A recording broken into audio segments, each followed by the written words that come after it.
안녕하세요. 백두산 금융연구소의 백두산입니다. 5월 3일 일요일 밤 10시 20분입니다. 미국장 금요일날 마감했던 내용 살펴보고 그리고 중국장 얘기 조금 하다가 마치도록 할게요. 우선은 미국은 금요일날 하락 마감했죠. 이 하락 마감했는 내용이 개파락 출발해서 하루 종일 이 갭을 메꾸지 못하고 음봉으로 밀린 겁니다. 나스닥도 같은 모습이고 다 그렇습니다. 뭐 현물 지수로 보나 선물 지수로 보나 똑같은 모양입니다. 그래서 이게 어떤 의미가 있냐면요.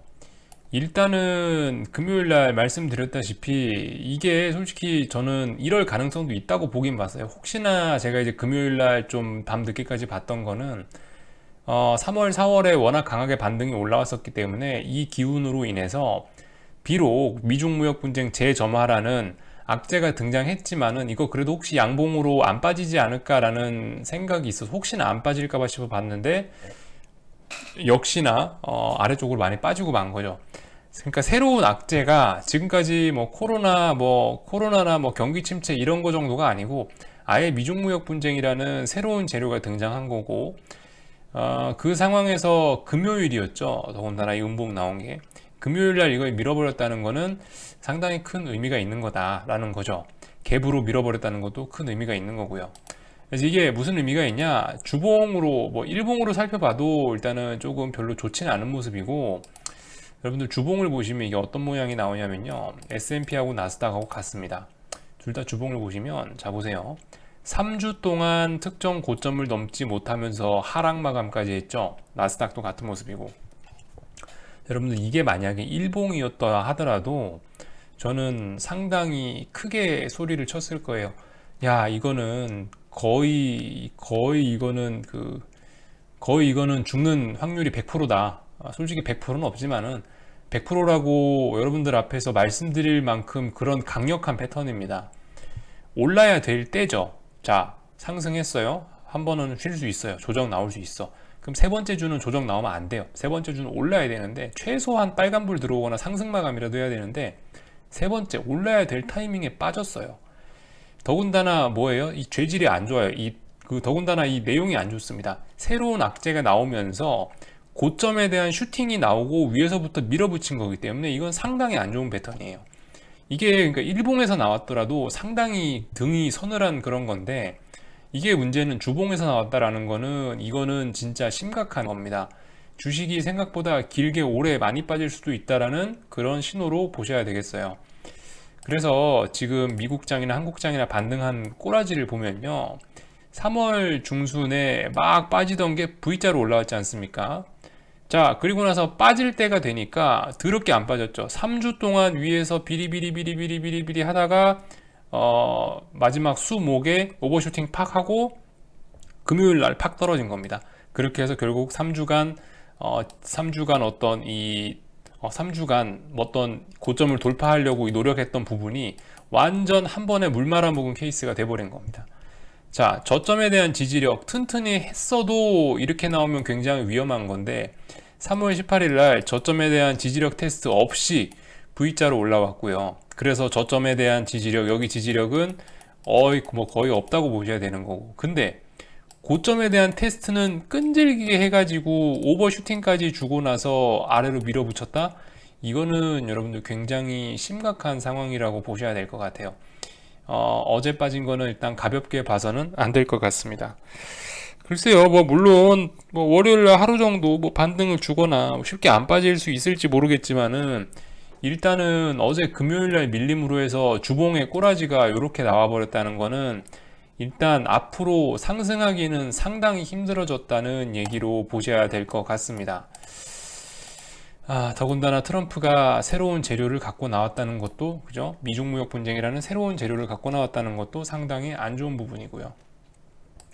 이러므로 인해서 빅스가 어떻게 됐냐면요. 자, 빅스도 이렇게 됨으로 인해서 자, 그 4월 14일 날 미국 만기일쯤 만들어놨던 요 저점에 대한 지지력 다시 확보하고 올라왔어요. 살아났어요, 여러분들. 시간을 이 풋옵션이라고 대충 말씀드렸죠. 정확하게는 아니지만 풋옵션이 매도 해가지고 죽을 시간이 한 달을 줬는데도 불구하고 살아나 버렸어요. 상당히 안 좋은 겁니다. 이것도 주봉 보시면 기가 차요. 말씀드렸죠. 옵션이라는 상품이 시간 가치가 있기 때문에 가만히 내버려줘도 죽는 건데, 세상에 풋옵션이 무려 3주간이나 매도를 치려고 시도를 했음에도 불구하고 시간이 한 주, 두 주, 세 주 주봉입니다. 이거 시간이 3주나 지났음에도 불구하고 얘가 상승을 했다. 한 주, 두 주, 더군다나 2주 연속으로 상승을 했다라는 건 여러분 지금 상당히 치명적인 겁니다. 좀 굉장히 주의할 필요가 있을 것 같아요. TVIX 모양을 봐도 똑같을 겁니다. 물론 이 TVIX하고는 모양이 좀 다르긴 달라요. 빅스는. 근데 제가 생각을 해봤는데 TVIX하고 빅스하고 솔직히 차트 모양이 조금 좀 많이 다릅니다. 한영키가 눌려 있어가지고 이게. TVIX 같은 경우는 보시면은 어제부터 해서 이렇게 좀 V자로 파바박 올라온 모습이 좀 보이시죠? 이게 V자로 파바박 올라왔지 않습니까? 개인적으로는 이게 별로 이렇게 뭐 좋은 저점을 다지는 패턴이 아니라고는 말씀드렸습니다만은 요즘 여러분들 시장이 어떻게 되냐면 이 미국 선물 시장, 미국 S&P 선물이고 미국 빅스 요거 같은 경우는 하루에 23시간 가량 전 세계에 있는 모든 이슈를 다 반영하고 있는 놈들이 바로 빅스하고 S&P 지수 선물이거든요. 그래서 제가 봤을 땐 TVIX보다는 빅스 선물이 조금 더 대표성이 있는 걸로 봐야 되지 않을까라는 생각을 했고요. 그 거래 시간 때문에 23시간 거래되니까 중국장, 한국장 있었던 내용, 유럽장에 있었던 내용 다 반영해서 나온 결과가 이거기 때문에 이거 보는 게 맞는 것 같기도 하고, 그래서 얘 같은 경우도 지금 3주 연속으로 죽지 않고 올라와 버렸기 때문에 변동성 다시 폭발할 수 있다는 가능성을 상당히 크게 열어놔야 됩니다. 이게 사실 이렇게 언더슈팅 부분 이런 거 없이 그냥 여기쯤에서 차분하게 이렇게 올라갔었다면 아마 여기 고점을 돌파 못할 가능성이 상당히 높았는데, 근데 저는 개인적으로 지금 여기 있는 이 부분 얘가 살짝 언더슈팅을 주고 나서 여기서 무려 3주 가까이를 사람들을 고생시키면서 지금 살아오른 거라서, 이게 살아난 거라서 제가 봤을 땐 빅스 얘 도끼가 지금 좀 더 세졌거든요. 도끼가 무르익었습니다. 제가 봤을 때. 그래서 이거는 이번에 나왔던 이 빅스의 고점을 돌파해서 진짜 시장에 한번 난리가 날 수도 있겠다라는 생각이 듭니다. 그런 점 때문에, 여기 언더슈팅 했다는 그런 점 때문에 상당히 좀 조심하셔야 될 것 같습니다. TVIX 같은 경우는 2배짜리 상품이기 때문에 뭐 물론 이렇게 뭐 상승 전환은 아닙니다만은 그래도 이렇게 아래 꼬리 달고 올라왔다는 게 상당히 그렇죠. 상당히 좀 섬뜩한 면이죠.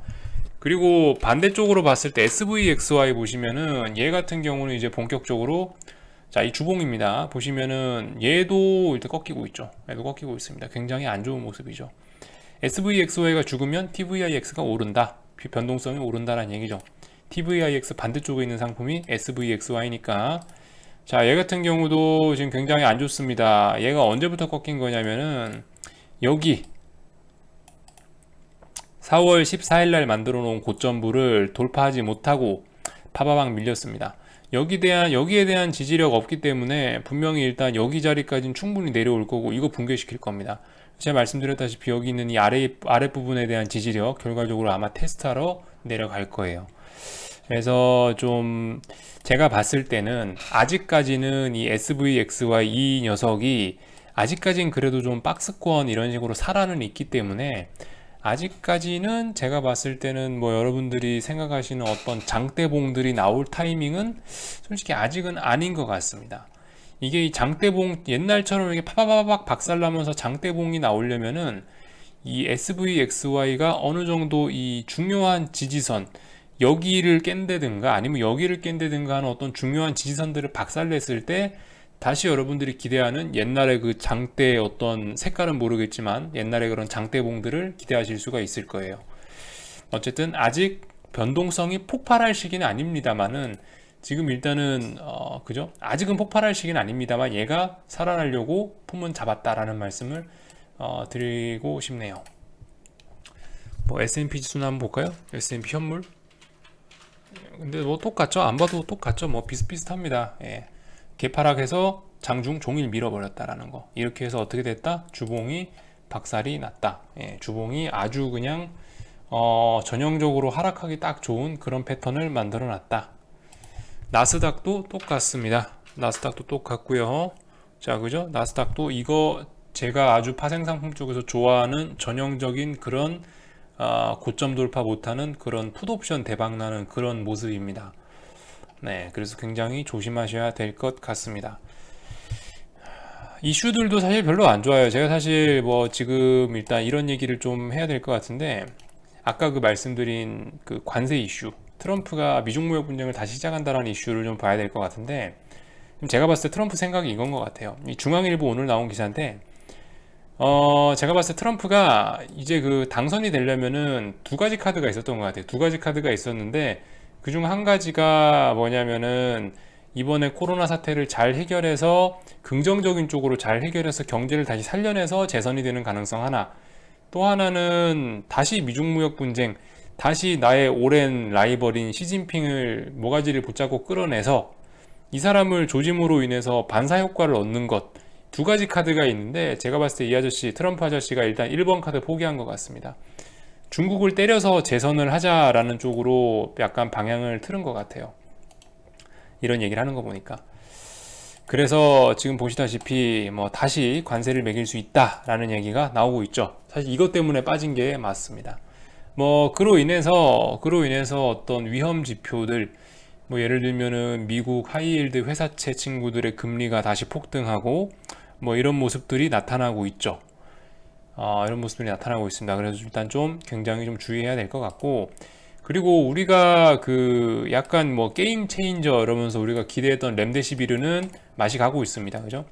렘데시비르, 제가 그 어떤 코로나 약이 나오는 거에서 코로나 약이 증시를 반등시킬 조건으로는 저렴한 약이 나와야 된다라는 말씀드렸습니다. 저렴한 약, 아주 싸고 효과가 좋은 약이 나와야 된다 말씀드렸는데, 자, 렘데시비르 효과가 안 좋습니다. 물론 효과 없진 않아요. 근데 중증 환자에 한해서 사용하는 게 좋고, 증상 호전 시기가 31% 앞당겨진다. 15일 입원할 거 렘데시비르 쓰면 11일, 12일 만에 퇴원을 할 수 있답니다. 근데 그래서 효과가 좀 별로죠. 우리가 알고 있던 건 렘데시비르 한 방 맞으면 오전에 한 방 맞으면 오후에 퇴근하는, 퇴근이 아니죠. 오후에 퇴원하는 이 정도 급의 약이 나오길 기대했는데 그거 아니죠. 그죠? 그거 아니고, 그리고 부작용이 없었어야 되는데 간염증이나 저혈압이라는 부작용도 있고, 더군다나 이런 이슈가 치료비 500만 원 넘을 것이라는 얘기가 있는데, 물론 생산 비용 자체는 그렇다고 합니다. 여러분들 생산 비용 자체는 뭐 만 원, 생산 비용 자체는 뭐 만 원대로 판단을 하긴 한다는데, 근데 문제는 이게 환자들의 수요가 너무 많기 때문에 500만 원은 줘야 약을 맞을 수 있을 것이라는 얘기가 있는 거죠. 더군다나 생산도 연말까지 100만 명봉 생산이라면은 이거는 택도 없이 모자란 거죠. 그죠? 이 렘데시비르 한국에서 수입을 한다고 칩시다. 지금 미국의 환자가 몇 명인데 이게 한국까지 올 물량이 있을까도 궁금하고, 전 세계에서 이걸 찾을 텐데, 하여튼 그래서 렘데시비르는 상당히 실망이다. 그래서 어떻게 됐냐면 길리어드 주가가 슬슬 힘이 빠지고 있습니다. 길리어드 결과적으로 그래서 올라야 될 자리에서 오르지 못하고 뭐 열심히 빠지고 있습니다. 열심히 매물대만 쌓고 있고 음봉 나오면서 거래량들만 막 치솟고 있습니다. 지금 렘데시비르 만드는 길리어드 특징 보시면은 음봉 나올 때만 거래량이 팍팍팍팍팍팍 치솟고 있다라는 거, 그리고 자꾸 85달러 선에서 자꾸 어떤 고점 매물대를 쌓아가고 있다는 게 굉장히 안 좋은 소식이죠. 그러니까 이거는 제가 봤을 때는 별로 안 좋은 소식입니다. 길리어드 별로 안 좋을 것 같다. 렘데시비르 별로 안 좋을 것 같다. 결과적으로 5월달이 되면서 우리한테 있었던 희망들, 경제가 뭐 빨리 회복이 되고 V자로 반등을 하고 렘데시비르 치료제가 나오고 이런 것들이 하나하나 지금 다 박살나면서 풋옵션과 그죠? 풋옵션 이런 것들이 살아나고 있다는 게 지금 현재 현실입니다. 그래서 그 주의를 하셔야 될 점이, 지금 제가 중국에 관련된 얘기를 좀 하겠다고 했는데 중국 관련된 부분은 이거예요. 그래서 그 여러분들 지금은 어쨌든 뭐 중국은 문을 빨리 닫았었으니까 지금 4월 달에 어쨌든 양봉으로 마감했는데 4월 마지막 날에 여러분들 중국이 지금 사실 가장 조심하셔야 돼요. 지금 약간 큰 얘기를 할 건데 뭐냐면, 제가 예전에는 그 중국이 이제 신흥국 중에 베스트 주식 쪽이 될 거다라고 말씀드렸는데 그 말을 바꿔야 될 것 같습니다. 몇 달 지났는데 이제 바꿔야 될 것 같아요. 지금 제가 예상하지 못했던 부분이 예전에 코로나 사태 초기에는 경기 침체 안 온다라고 말씀드렸는데 이게 생각보다 이상하게 사람들 다 집안에 갇혀서 못 나오게 만들어 버려서 경기 침체가 시작이 돼 버렸고요. 경기 침체가 시작이 됐다면은 이렇게 주식 폭락이나 이런 불안감이 끝나지 않습니다. 반드시 투매가 나오거나 어떤 거역할 수 없는 어마어마한 악재가 나와야 돼요. 이번에 주식이 2017년, 18년에 막 폭등했던 그때, 그리고 2008년 양적 완화 이후 가장 좋았던 곳이 미국하고 중국이죠. 근데 사실 미국은 거품 별로 없어요. 솔직히 미국은 뭐 실적도 좋았고 경제가 4%씩 성장이 좋았는데 이번에 가장 문제가 생기는 부분은 중국일 가능성이 높습니다. 중국 뭐 GDP 6% 5% 성장한다는데 여러분들 알 수가 없죠 그거. 일단 숫자도 믿을 수 없고요.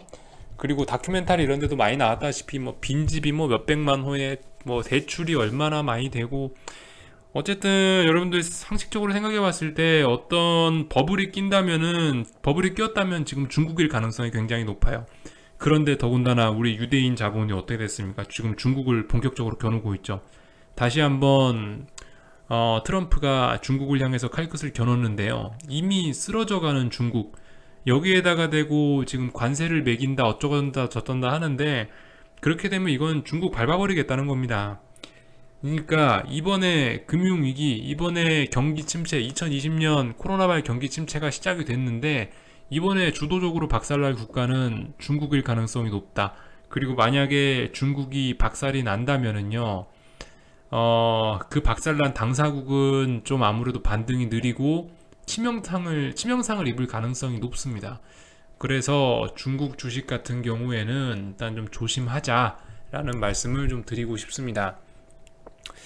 실제로 중국 주식 이게 지금 물론 일반 우리 미국이나 한국과는 좀 차트가 다른 모습입니다만은 어쨌든 얘도 지금 반등이 거의 안 나오는 모습이거든요.